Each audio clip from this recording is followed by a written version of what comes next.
What's poppin' gamers? Today's Siegex is officially out, and with it, the game has gone free to play. That means that a lot of players that weren't willing or able to try the game before have had that barrier of entry removed, but now are faced with a very complex game that isn't the most beginner friendly, so I'm here to try and curb that. This is going to be the second part in a 9-part May series going over everything you should know before starting out.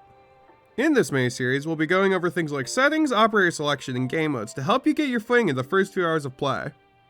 This video is going to go over the starting operators, how to unlock more of them, and beginner-friendly choices that will either help you learn the basics or help you bring an impact to the round regardless of your skill level. Kicking things off, you'll start off with 2 basic operators just by opening the game, unlock 10 more of them for finishing the tutorials, and can unlock another 12 from these operator specialties challenges. There are 2 types of operators.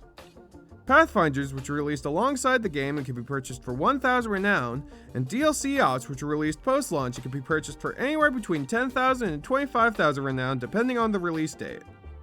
Renown is gained pretty easily. You get 3,500 from doing the specialty challenges, around 300 on average upon finishing an unranked match, and can get 1,000 or sometimes even 1,250 renown from the weekly challenges hidden inside Ubisoft Connect. Also, if you buy an op that you would have gotten for free in the specialty challenges, don't worry, you'll get all that renown back in place of the operator when you complete it. I'm recording this after the fact, but I just watched the Year 10 roadmap reveal, and they announced that you now get renown and sometimes even new operators on level up. I'm not gonna lie, I have no idea how XP gain works because it was basically just a glorified playtime stat before the update, but like general advice, the more you win, the more XP you should get. You can also get renown boosters in the rewards page that double the amount of renown you get at the end of a game.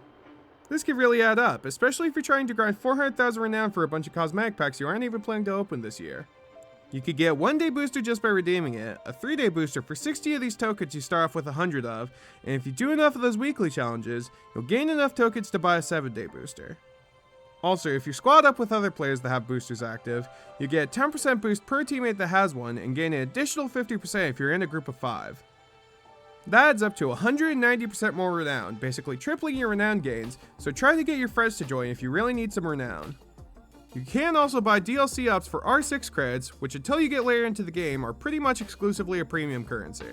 If you do decide to drop some money, I'd recommend either the $20 or $35 packs that you'd still get a solid 10 to 15 operators, but still have room to get some ops for free just by playing the game. Also, once a year around Christmas, they give out these packs that give you a free op you didn't already have, which they've done for the last 4 to 5 years. Now on to recommendations.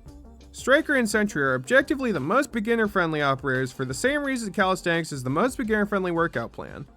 Everyone can do a push-up, go running, or do basically whatever type of workout they want with no real barrier to entry, but what it has in flexibility, it lacks its straight efficacy.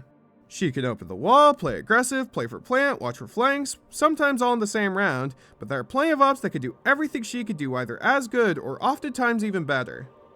But from round to round, you can change everything you want to do and try everything out without having to change operators, which is very helpful for learning the game.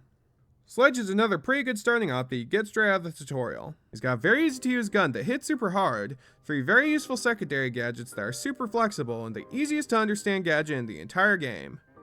He got a hammer. He break thing with hammer. He make hole with hammer.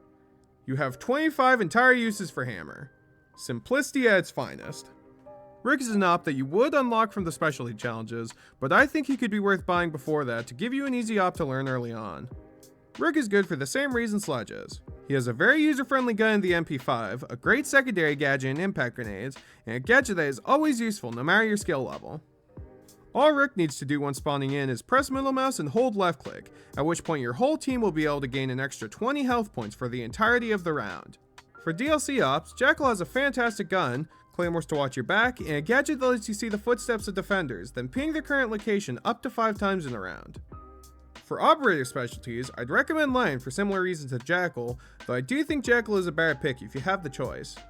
On defense, Valkyrie from the specialty challenges is simply one of the strongest ops in the game, has a very low recoil gun, and Nitrocell, which can get you plenty of free kills.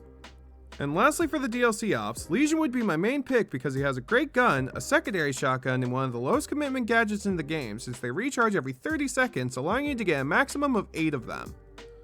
And now you know how to unlock every single op in the game. Of course there's plenty to learn about each individual op and even some pretty important questions like how to customize them, but that's gonna have to wait till next video. And once again, if you found this video helpful, leave a like. If you have any questions on something that I didn't go over in this video, leave a comment and I'll make sure to answer it. And if you're interested in the other videos in this mini-series, subscribe. The next video about weapon customization will be out tomorrow, so stay tuned for that. Catch you in the next one. Peace.